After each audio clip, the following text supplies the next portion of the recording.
Tokyo moves 40 million people every single day across its rail networks. More than entire countries move in a week. And the wild part? It does it without melting down. No gridlock, no chaos, just pure engineering discipline. The Tokyo Metro and Toei subway carry around 9 million riders daily.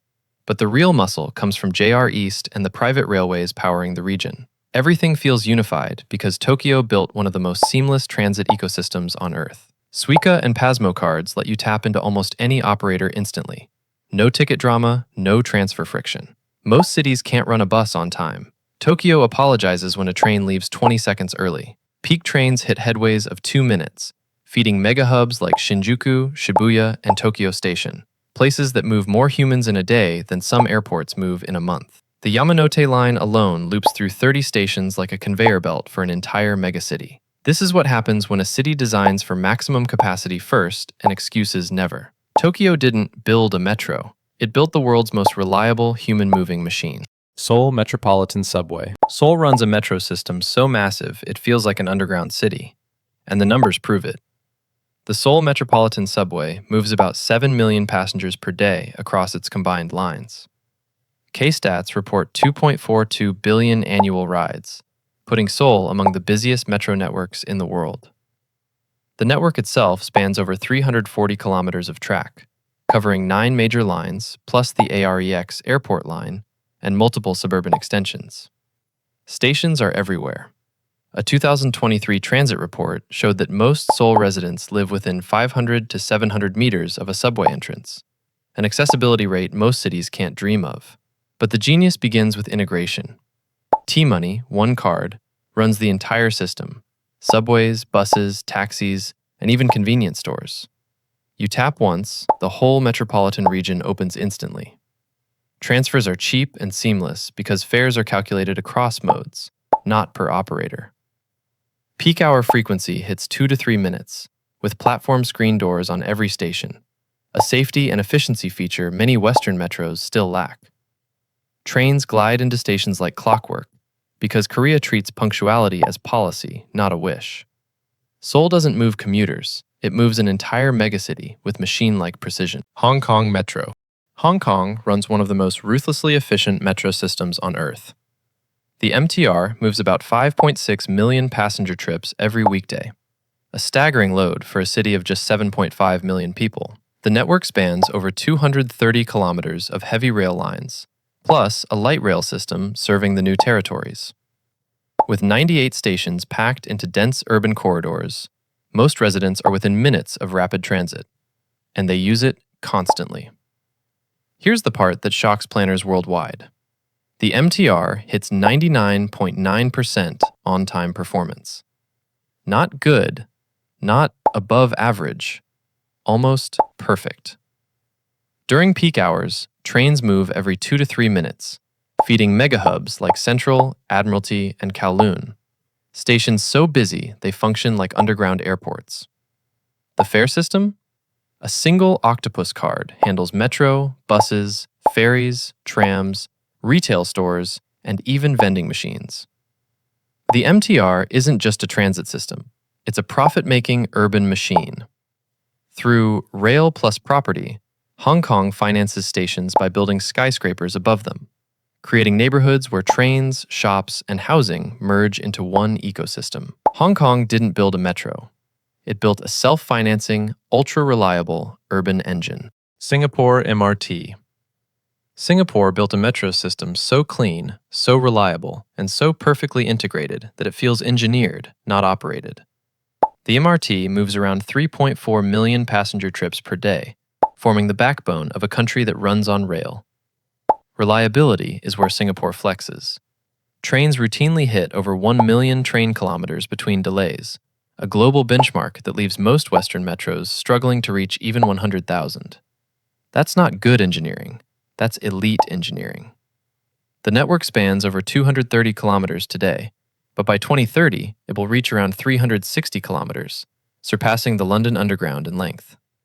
With expansion, 80% of households will live within a 10-minute walk of a station, a level of access most cities couldn't match in a century. Payments are frictionless. EasyLink, Nets Flash Pay, and contactless bank cards work across rail, bus, and even retail, turning the whole country into one tap-friendly ecosystem.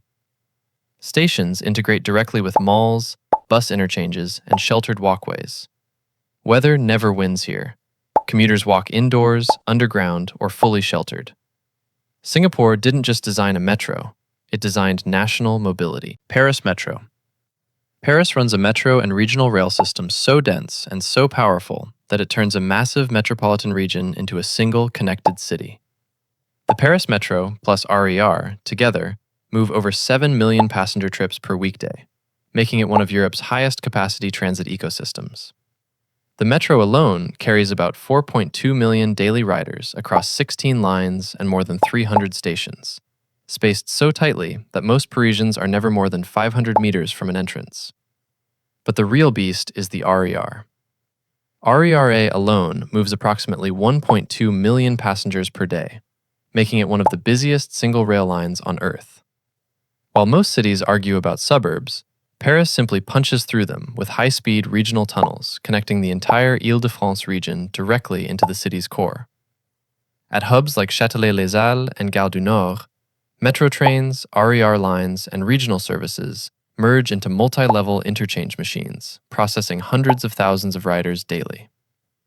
Paris succeeds because it never treated suburban commuters like second-class citizens. It built a metro for the region, not just the city. Shanghai Metro. Shanghai doesn't run a metro system. It runs the largest rapid transit network on Earth.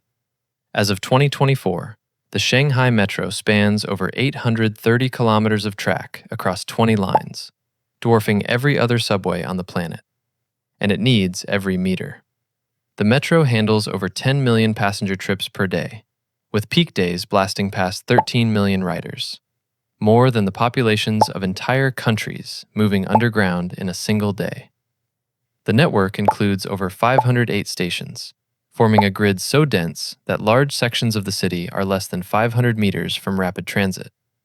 That's not transit coverage, that's total urban saturation.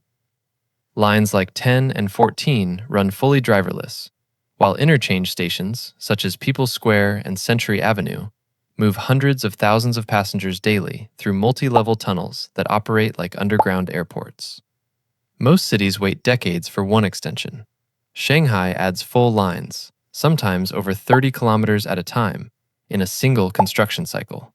Madrid Metro. Madrid built one of Europe's most aggressively expanding metro systems, and it shows. The Madrid Metro spans over 293 kilometers of track across 12 main lines, making it the second largest metro network in the EU after London. For a city far smaller than London or Paris, Madrid punches absurdly above its weight. The network moves over 2.3 million passengers every weekday, feeding a city of only 3.2 million people.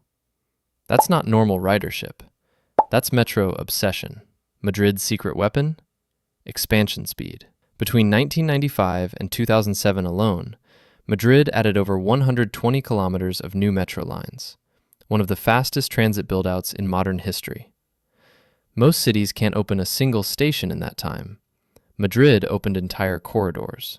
The system reaches deep into suburban municipalities, with over 300 stations covering the wider region.